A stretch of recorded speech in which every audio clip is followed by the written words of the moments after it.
Hello and welcome to the MonsterPod Week 12 edition, brought to you by The Lines. Matt Brown, Mo Nawara coming to you. Going to run through each and every game, all the bets in our account, all the leans we have, any of the games that we absolutely hate. We'll let you know as well. Off the top, I apologize for the voice. It's leaving. The weather is weird here in Vegas. It gets to like 35 at night and gets to 65 during the day. My body hates it, so bear with me. I appreciate it, guys. Everything we do, absolutely free. Go ahead, hit that subscribe button and leave us a comment in the chat there. Let us know what you like or dislike about some of the picks that we have going on here. So, Mo, let's kick things off here. A lot of teams on bye this week, so not as many games to talk about. Detroit on the road at Indianapolis. This is 7.5, mainly out there in favor of Detroit. 50.5 to 50 is our total. Looks like Indy is going to be playing 3 rookie offensive linemen in this game. So good luck to them with Anthony Richardson back there at quarterback. That said, he came back and I thought looked pretty well. I mean, did pretty good. And honestly, I think Indy utilized him the way that, we were screaming about it right here on this pod. We're like, if he doesn't have 10 carries in this game, what the hell are they doing? He had 10 carries in the game. If Jonathan Taylor didn't have 20, what the hell were they doing? He had over 20 carries. So we at least nailed that handicap here. Detroit coming off of that massive non-competitive win. I think a lot of people would say, let down spot after that type of win, but I don't know, Mo, maybe I'm just buying into the hype here and all that, but like Dan Campbell does not seem like the dude that is going to let a team come out flat. I don't know. It just seems like he wants to hammer every team if he can hammer every team, and he's going to do it. What say you here, Detroit at Indy? Yeah, I'm with you on Dan Campbell. It's hard to see a Dan Campbell team having a letdown. That being said, I did play some Colts here. This one, it's a big spread. Yeah. Yeah, it's just 7.5. I think if you get 7 at reduced juice, that honestly might be better than 7.5, just because you know what Detroit does when they get way ahead. I'd rather just pay less juice, I think, because I could see the Colts making this a real game, and I could see them losing by 20 because it's Detroit. But Detroit's got to be at the top of their market. Like you said, we do like how Shane Steichen is using Anthony Richardson at this point. I still don't really trust this Detroit defense. I mean, I know statistically they rate out well. I don't think they've had to face the best subset of offenses probably for the most part. Just feasting on a lot of bad teams. Detroit is definitely a team that keeps their foot on the gas if they do get way out ahead of you. But I don't know. I think the Colts are relatively solid. And, they do play a lot of zone historically. That's been a better formula for slowing down Jared Goff in the past. He does tend to make some mistakes, steering some guys down over the middle of the field at times. Better than he used to be for sure, but I felt like this should be on the other side of 7, but obviously I'm terrified of fading Detroit.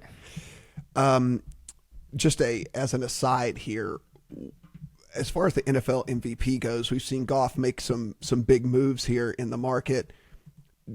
Do you think there's any viability to getting in on him at this point? It's 6-1.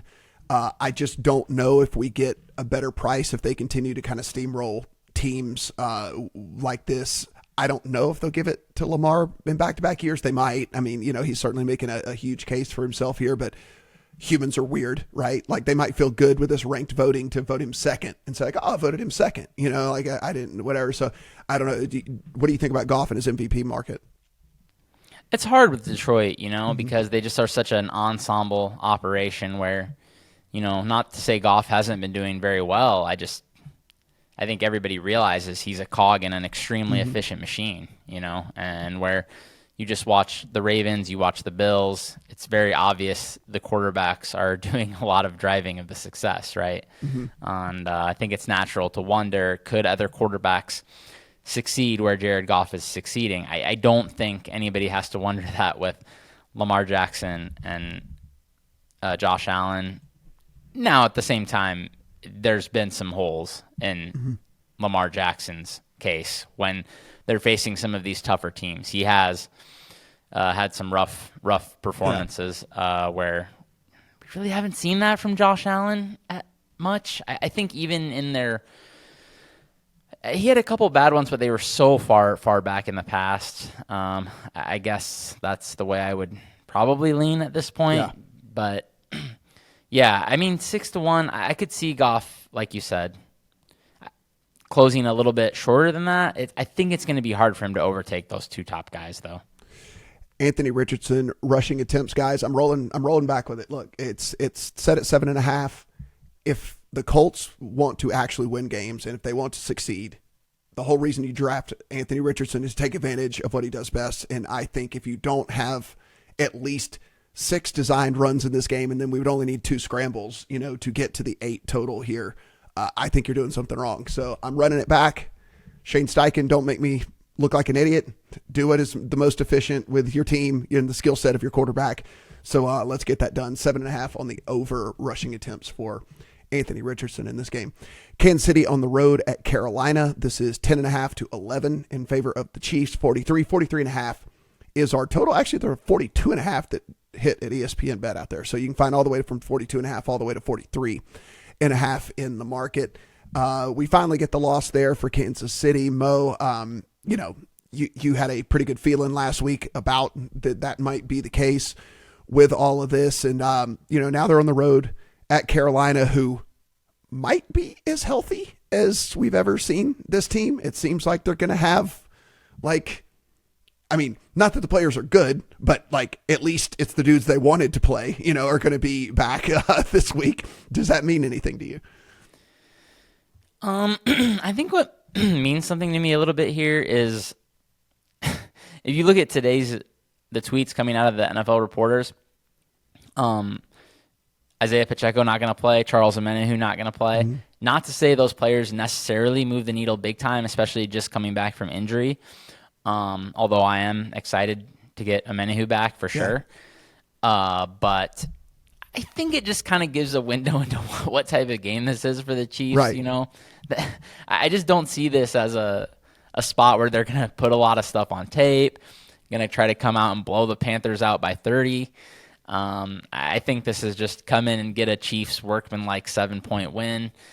I took Carolina plus 11, I think it was. Maybe 10.5, I don't recall for sure. Mm-hmm. But, yeah, I just think the Chiefs are just going to come in and get a workman-like win. I think part of it, too, is the Panthers might actually be playing somewhat better football. Bryce Young, I think, is actually building a rapport with these receivers. Young receivers. I know. I feel like that too. I honestly think that it's like the benching almost just kind of took some of the pressure off or whatever. And it's just kind of all right, well, now I have nothing to really prove. So they're just, I don't know. I'm not saying he's good, but I kind of like what I've seen. Yeah. And Jalen Coker's doing work. I don't even know who this guy is. They ship out Deontay. It's yeah, on paper, that's a talent downgrade, but maybe it's allowing Bryce Young to build a rapport with these young receivers under absolutely no pressure, like you were saying. And I just think, honestly, both teams are going to run the ball a lot in this game. That's going to shorten the game a bit, make it harder to cover a double-digit spread. So I did take the Panthers. I'm glad that you did, because I did as well. I seen the Chiefs in these big spread games that they know they can probably win no matter what. And like you said, Andy and them just don't. It is the opposite of Dan Campbell, right? It's they do not do the foot on the gas the whole time and throw passes to offensive linemen when they're up 3 scores and shit like that. Yeah, that's just, is Spags going to pull out his best blitzes for Bryce Young? Right. It's just, I don't think that's going to happen. And so I'm with you. I took the 11 points with them, and I don't think the players coming back for them are good, but it is at least the players they wanted to play heading into the season. And so with that, can they keep it within 12 points? We shall see, but I did the same thing that you did. Hopefully you don't get made to look like fools here, and Kansas City wins this thing massively. Minnesota on the road at Chicago. They are 3.5-point favorites here in this one, a total of 39 to 39.5. This thing opened at 41, so a full couple point tick down here. When we look on the total, Mo, this Chicago team has not looked good at all on the offensive side of the ball. And so here comes Minnesota with their number one ranked defense, with their number one ranked pressure rate, with their number one ranked blitz rate, coming into Caleb Williams and trying to see what's going on there with all of that. Boy, I think a flat 3, and I would be all over this. The 3.5 is a little interesting to me. What say you? So what interests me the most in this game, which I'm still looking for right now, and it looks like it's posted. Okay, yeah. I think I did find this actually yesterday and put some on it. A couple of days ago when I first looked, there was nothing. But so I feel like the Bears just sat down with Caleb Williams, the new offensive staff, and we're just like, go back to playing football with your instincts. Mm-hmm. He took off and ran multiple times against the Packers, racked up a bunch of rushing. I don't think that's a fluke, and we're up against a heavy blitz team here. Rushing total of 21.5. Ooh, I like the over. I think this is a legitimate change that's going to stick for now, at least. I kind of feel like the Bears are the right side with a good defense against a passing game that I just don't know if we can trust anymore. Sam Darnold does not seem to be playing the type of football. I don't know if it's just teams getting tape on him and figuring out what the Vikings are doing or what. That being said, I don't think I can actually pull the trigger on the Bears because I'm so scared of Caleb against this Brian Flores blitz packages, man. I don't know if I can do it. So I think I just took the rushing yards, and I think that's going to be it for me. Honestly, I think that's a fantastic look in this game because, as we know, although their blitz does get home a lot, when blitzes don't get home, they open up rushing lanes, getting to 22 yards for a guy like Caleb Williams. We probably only need three opportunities, right? Because one of them's going to go for like 12, 13 yards. And so we only need a couple more in that. I think that is a fantastic look in this game. I'm pumping the brakes on Minnesota just a tad, mainly because I don't know if this injury thing with Darnold might be real or not. I know he's playing through it, but like he's limited every single week at practice. It's been multiple different things wrong with him as well. And so I think it's like maybe part Darnold turning back into a pumpkin and maybe part that some of these injuries might actually be kind of taking their toll too with all this. Yeah, that offense just has not looked anything close to like it did like the first 6 weeks of the season. Yeah, and you have a Bears defense that has been beaten up front by the run. I don't really view this Minnesota team as a team that's going to truck you on the ground for sure. Love Aaron Jones, but as banged up as he's been, and this has always been more of a finesse offensive line, more of a pass blocking offensive line. So, I don't know. I just don't really see Minnesota running them over like some teams like the Cardinals have been able to do. Yeah, I'm with you. I think that this is, but your look is fantastic. I mean, like against a team that blitzes like that, those lanes are going to open up. And he should, so long as they cut him loose, that should be a very attainable number for him. Dallas Cowboys on the road at the Washington Commanders. This is, could you believe we'd have told you this at the beginning of the season? This is 10.5-11 in favor of Washington this week at home over Dallas. 44.5 all the way to 45.5 out there in the market as far as the total.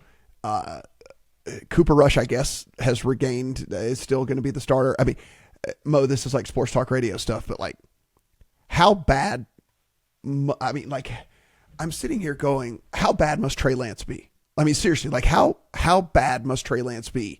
This is the perfect opportunity in a lost season to just throw a dude out there and see if there's any juice whatsoever with this guy. And they're not doing it. Like, I mean, how horrible must he be? Yeah, he didn't look good in the few snaps that he came in that one game. I think he threw a pick even despite 8 snaps or whatever he took. I think it was the game that Dak got hurt. This one, I was actually super tempted to take Dallas. I actually did take Dallas, but then I just cashed out for a full stake once I saw very, very concerning news today. I think it was, yesterday. Yesterday, I don't know. CeeDee Lamb got downgraded from limited to DNP, so that's yikes. I mean, I was like kind of excited about that matchup for Dallas and just like a vulnerable Washington run defense. And then you got a guy in CeeDee Lamb who can't be covered by most regular NFL secondaries, much less this train wreck of a Washington secondary that can't guard anybody. Yeah, I just feel like it was kind of a good spot for Dallas's offense and that they might be able to keep up, but I can't do it without CeeDee Lamb out there, man. I just can't do it. And the thing that was most concerning to me, it was like two different body parts that were listed. It was like back and foot. And I'm like, oh no. Like that means one of them is like bad. You know, like one of them's bad and one of them's just like a nagging injury. And like that's never any good. And then it's just like, why would he push through it in a season like this? Yeah. I'm with you. I was tempted to, and I'm glad I didn't pull the trigger on it. Still might if the number gets to. I was just going to play completions for Cooper Rush. Like, you know, they can't run the ball at all. Like, I mean, like Dallas is one of the worst rushing teams in the NFL. So they're going to let him throw it. I think that it was set at 18.5. Like, you know, I thought that this would be an opportunity for them to just kind of, you know, get him some easy completions and stuff against the secondary that can be had. But like you said, without CeeDee Lamb, it's a lot less attractive. We'll monitor this, guys. The final injury report has not come out as the time of this recording, so maybe he's going to go. But it's the deal with these wide receivers, Mo. Like, man, wide receivers that play with injuries, I hate it, man. Like, it is like we saw this with Mike Evans back in week 6, right? It's like, got that hamstring injury and he's like, oh, I'm going to play. And he played 5 snaps and it was done. And then he was out for 4 weeks. You know, it's just, I don't like these wide receivers with injuries. It's so easy with what they do to re-injure these things. And so if he actually does go, I might just play CD unders. I mean, honestly, like I might look to do that if he does play, because I think there's a decent chance he didn't finish the game. It sucks because it's such a dream matchup too. You got a Washington DBs that are just completely overmatched, and Marshawn Lattimore, unfortunately, yet to suit up, out again. Kind of makes me sad. I mean, really nice pickup for them. I mean, they paid a lot for him, too. Yes, like a ton. They really need him to get out there, man. Yeah, a ton. I know. I'm pretty sure that they got some Fugazi injury information when they traded for him, because I don't know if you'd have given up that much if you knew you were going to not have him until 4 weeks in after you traded for him. Tampa Bay on the road at the New York Football Giants. This is 6 in favor of Tampa Bay on the road at New York. 41.5 is our total. Of course, the big news coming out here on Friday is that the Giants are going to release Daniel Jones after downgrading him to QB3. Dude, I know it's 6 points. How are you, if you're a New York Football Giant, how are you playing for this organization right now in this game? Like there's an expensive 5.5 that I played here in town on Tampa Bay, and I'm not even in love with Tampa Bay. They do get Mike Evans back this week, which is a plus. But if you're the Giants, after you see how you see Mo, and like I was talking about this yesterday on one of the shows that I do. This goes back to the offseason too. Like these players saw the way that these guys talked in that off-season Hard Knocks, right? In the way that they treat these players and the way they talk about these players and stuff when they're not around. And then you do this to Daniel Jones and downgrade him to QB3, have him out there on the practice squad scout team playing safety before you cut him later that afternoon and all that. Like you're getting all these players giving the anonymous quotes to the media saying like this is all bullshit and whatever. So again, I'm not a big narrative bettor. I'm actually more of a big time statistical bettor. This is a narrative bet for me. I mean, I just don't know how the Giants show up after all the nonsense that's gone on this week. I'm with you, man. I got to be honest. I just I wanted to bet Tampa Bay so bad, but so many people I respect are hammering the other side, including like the market moving forces. Obviously, with this was I think 6.5 earlier in the week, and there's like tons of 5.5s out there. Like somebody who is good at this, I guess, likes the Giants, man. But I don't get it. I want to play Tampa so bad, but I'm just letting these people talk me out of it. But I'm with you. How do you play hard if you're a Giants player when you know that they benched Daniel Jones, who is obviously the best quarterback in the room, because they don't want to pay his contract or whatever. And like, how do you go out there and give a full effort for that organization? I don't see it, but me neither. And I also just see like a Tampa Bay secondary, just like matchup wise, that is atrocious. But how does Tommy DeVito take advantage? He was like the worst passer in the NFL last year.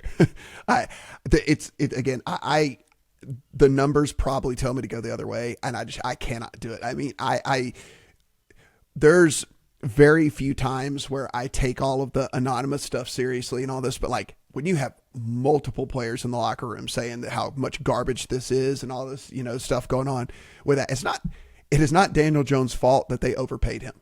Like, he asked for the money and they said yes and gave it to him. It's not his fault. You know what I'm saying? Like, and so the way that they treat him like this, if you're one of those players going, I mean, I could be next. I mean, if they're not going to invest in our quarterback and give him love, then, for me, I don't know. It's a weird play for me because I've never really done stuff like this, but I don't know how they show up. So I did it. I played the other side. New England on the road at Miami. This is 7.5 in favor of Miami at home over New England. 46.5 is our total. I will say this. New England is not good. I think Drake May has potential. Like, I've watched a decent amount of these games, and I think Drake May, if you're a Patriots fan, I think you should be fairly happy so long as they can bring in some talent around him. If they can actually invest in free agency in the draft and things like that. I mean, I think he looks the part. That being said, can he keep it within 7 points, Mo, when it comes down to it here on the road at Miami? I'm not sure. Didn't really have much of an opinion on the side here. I do kind of like the over, though, for the same reasons here. I put a small bet on it, half unit on over 46 for me. I don't know how New England's getting a stop in this game, man. That's just what I don't know how they're going to get a stop. Mm-hmm. They faced another strong, high-volume passing offense last week and pretty much got trucked, right? So, I mean, Miami, not what they used to be on offense, apparently, but apparently Jonnu Smith can just go for 100 at will on you, so I don't know. The post hype sleeper, Jonnu Smith. I don't understand what the Dolphins are doing really, but it's somewhat working. Like, they've scored over 24 multiple times since Tua came back, so I think they can do that again. But I don't know if they can distance themselves from New England, man. It's like you said, Drake May is playing relatively solid football, and this Dolphins defense isn't very scary, so I could see both teams surpassing 20 points here. So not like a super confident play, but I did put a little bit on the over. Yeah, I was looking if there was any sort of something, if this did get into a Drake May has to drop back 40 times type game. The problem is I don't know what receiver to really go after. To his credit, like, he doesn't really pick favorites. I mean, he just kind of like throws to the open dude and stuff and whatever. And it makes it tough on us as bettors, but I mean, good for him as a rookie quarterback and stuff. And so I don't know. It was tough. I almost pulled the trigger on Kayshon Boutte just because he runs those super deep routes, and it was sitting at 29.5 on the receiving yards. I'm kind of like, he could probably get there on 1, if they actually complete the deal, but I didn't pull the trigger on it. Maybe something that comes later on in the week for me. Tennessee on the road at Houston. This is out to 8 points, 9. Wow, look at this. All the way 7.5, all the way to 9 out there in favor of Houston at home here over Tennessee. 40.5 is the total. Mo, I have Tennessee right down there as like one of the worst teams in the NFL, if not the worst team in the NFL. So it doesn't surprise me that people are in love with Houston this week up against this Tennessee team. That said, it's a lot of points, and this Houston team has not looked incredibly great on the offensive side of the ball. I'm just not doing this.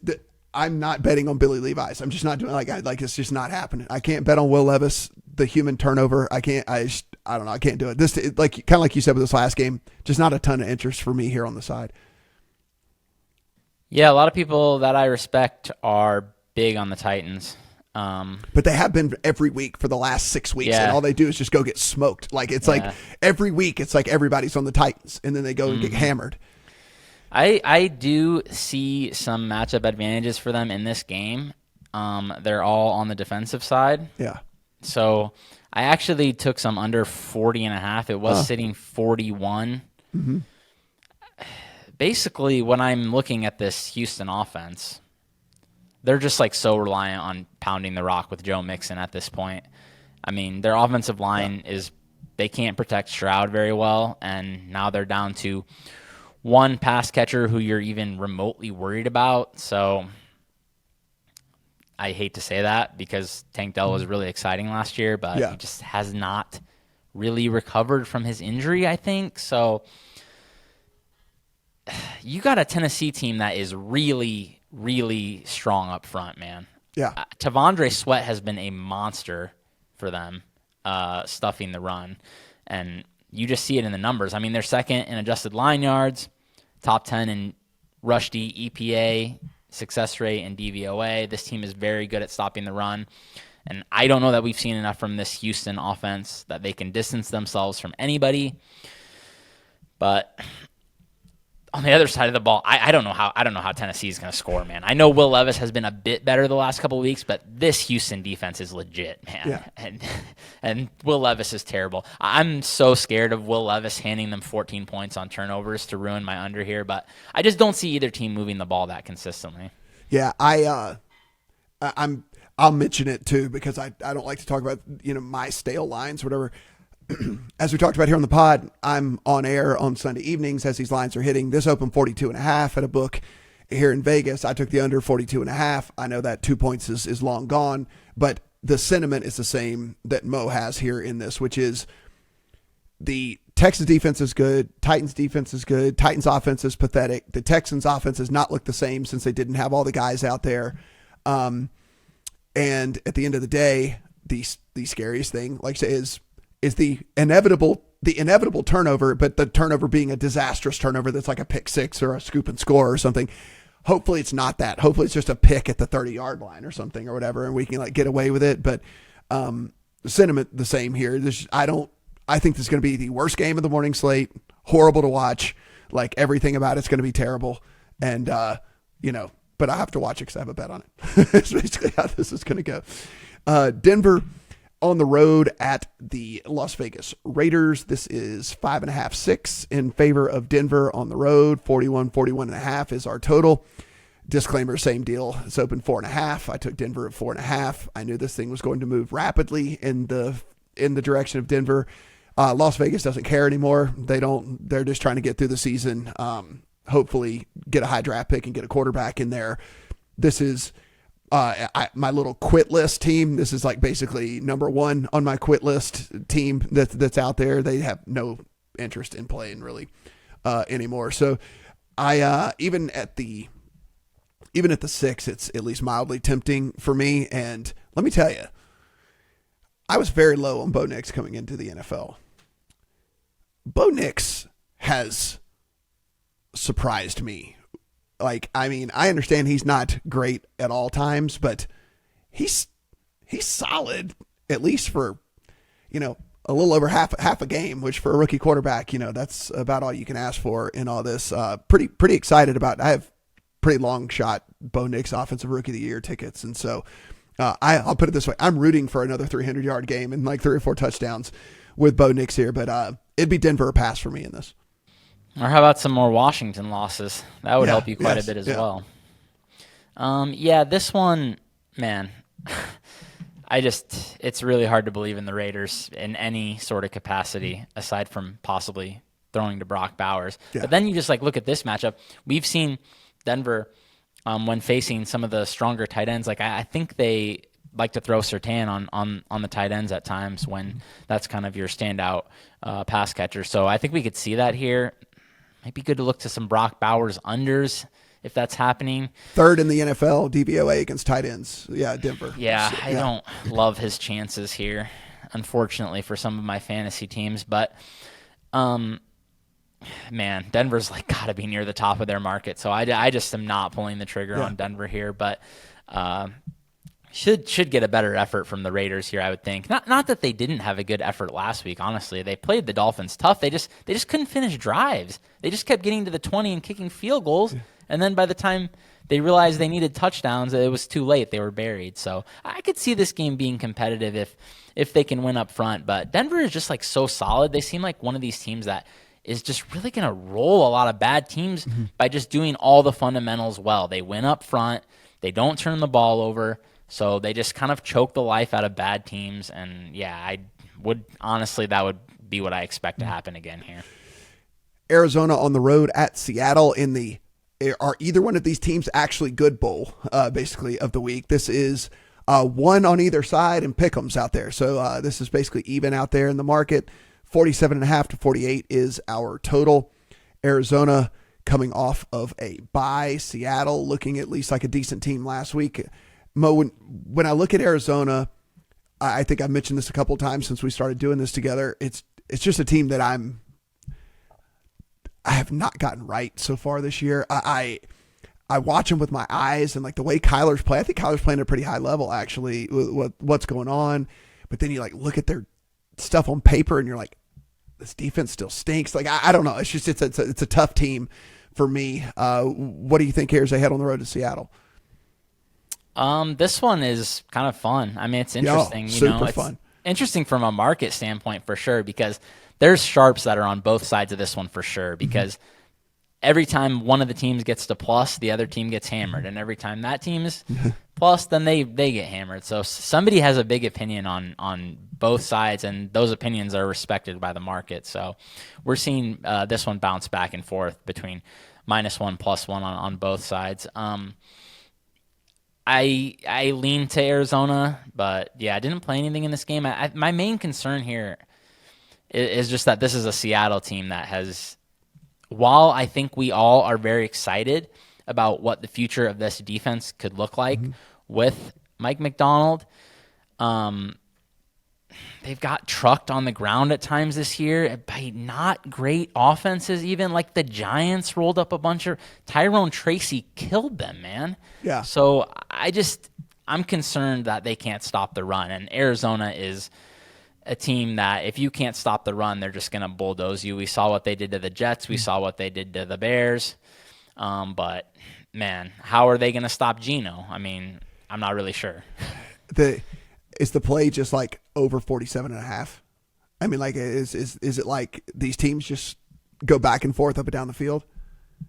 Yeah, I'm tempted by the over for sure. It is pretty high though. I think, for still an outdoor game. I mean, I didn't pull the trigger on anything, but if I bet anything in this game, it would definitely be the over. Yeah, that's the only thing I think I could bring myself to as well. The player props were kind of like right on. You said how are they going to stop Geno? So the first thing I did when researching this game, I wanted to go in. I was like, okay, if Geno's sitting in that like 230, 240-ish, something like that, like I'm playing the over. I don't care. Algorithm didn't mess around this week. They had him up at like 252.5. And so it's like, that's right. That's fair. They didn't let us get advantage of this being a track meet. So might have to sit this one out. San Francisco on the road at Green Bay. This is 3.5 in favor of Green Bay at home over San Francisco. This is 46.5 to 47 on the total. What in the hell are either one of these teams, Mo? Like, give me some insight into what these two teams are. Well, I definitely don't know what's going on this week. I mean, yeah, I was so excited to play the 49ers at +2, and now it's 3.5. And then you look at why. Well, nobody knows if Brock Purdy is even going to play. So I had to hold off on that. I mean, I think the 49ers are a slightly better team than the Packers. So yeah, I was happy to take plus on them, assuming good health. I mean, I know that they faltered last week against the Seahawks, but I saw that one coming. I like the Seahawks there. George Kittle, I think, is super important to this offense probably at this point, especially with Ayuk out, and they didn't have him. He's going to be back this week. So 49ers offense should be healthier. I don't know what's happening with Bosa. I thought he wasn't going to play last week. He ended up playing. So but he looks this like crap. 49ers I mean, like, yeah, it's just I'm with you. It's just so it's like. How can you play the 49ers right now? It's like Trent Williams back-to-back DNPs, Bosa back-to-back DNPs. You know, you got a linebacker with back-to-back DNPs. Brock Purdy, we don't know if he's going to play, and if he does, I mean, so it's his right shoulder. That's his throwing shoulder. I mean, like, Kittle's certainly not going to be 100%, even though he's like, I'm definitely playing. It's still a hamstring injury. So I kind of, it's so tempting, but I just don't. If it's going to be half the guys, if it's going to be half a team, it's probably not a smart bet, Yeah, and the thing about a lot of these guys is they're just such veterans. They could end up doing what Bosa did last week, which is they don't even practice and then they just play. Like, so you just don't know until the buzzer. Basically, I don't see how you can use this game in contests for sure. No, not at all. This is my put it on a rocket, fire it into the sun game of the week, where I'll watch it and be very interested in it, but I probably won't have any bets at all. Sunday Night Football, Philadelphia on the road at the Rams. This is 2.5 to 3 in favor of Philadelphia. 48.5 to 49 is our total out there. I was wrong about this. It's opened at 2.5. I played the 2.5 on Philadelphia, thinking that this would probably get on the other side of 3, and then I was just going to play both sides. So I'm stuck on a Philadelphia ticket. I don't hate it. I probably think that they're still the better team when it all comes down to it, but it is a road game. It is a cross-country type deal. If there's a benefit to that, it's in L.A., where we know probably 50% Eagles fans as it is, so no real home field advantage here in this one. What are your thoughts on Philly heading to the Rams? Yeah, I'm on the other side of you on this one. Yeah. I like the Rams quite a bit at 3. I took some 3. I had to pay minus 120, unfortunately. I waited a little longer than I should have because it was flat 3 earlier in the week, but now you're looking at very expensive 3 or 2.5 again, I think. So it's kind of right back. This is just I think the Eagles' defensive improvement is legitimate. I mean, I know that they haven't faced the best offenses lately, for the most part. Like Bengals without T. Higgins, not nearly as scary. But and the fact that they have so many young players, and Vic Fangio, his system has in the past taken some time to take hold with his new teams. But I think these young corners are just, man, they're taking a major step up in class here against Puka Nacua and Cooper Kupp. This is going to be a real challenge for them. And you have a Rams team that the defensive numbers aren't great, but the one thing they do is get pressure up front. Jalen Hurts, he's pretty bad if you get in his face. I mean, I just think we all know that at this point. He will make bad decisions at times, and at times try to make throws that his arm doesn't really allow because he's well below the median in terms of NFL arm strength. So, yeah, I do think the Rams are the play here. But that being said, a lot of variance in this game for sure. Should be a lot of points. We're going to have to see the Rams protect their passer because Matt Stafford obviously can't move. And they have done pretty well for the most part. And the Eagles, Fangio doesn't like to bring a lot of heat. So I think it sets up okay for the Rams. It's a fascinating game for me, for sure. I mean, so this is where you have to ask yourself if, like you mentioned, is this Eagles defense actually for real, or has it been due to the competition? Because since Puka Nacua and Cooper Kupp both came back for this Rams team, Stafford's averaging 291 yards a game passing, right? The line is set at 240.5. Like, so is there a 50-yard difference between what he's averaging with the both guys healthy out there and what the Eagles bring to the table? Probably not, right? I mean, so I don't know. I think that's probably one just on principle that's going to have to get into my account. And again, if you're out there kind of like looking at props, I mean, it is a two-man show, right? I mean, Puka Nacua gets 31% of the targets. Cooper Kupp gets 28% of the targets. You're talking 60% of the stuff, going to those two guys, and again, like I said, Stafford's 291 and 2.5 touchdowns with both of those guys on the field this year. So, if you don't totally believe in the Eagles defense. And even if you do, there's a pretty big gap between 240.5 that's lined at and the 291 he's averaging with these guys out there. He could still kind of fall off a little bit and that number get there. So just something to think about as you head into your Sunday Night Football props there on that one. We got a good Sunday Night Football game. I'm super excited about that one for sure. Guys, everything we do absolutely free, so go ahead, hit that subscribe button down below. Like 50,000 of you already have. Do appreciate all the support here on the channel. If you go to thelines.com, upper right-hand corner, there is a Discord button. Everybody's over there talking about all the sports as well, so be sure and get in. It's not just NFL. Now that college basketball's been going, of course, a ton of talk about that as well, so take advantage of that, and that is also absolutely free. For Mo, I am Matt. Good luck on all your Week 12 bets.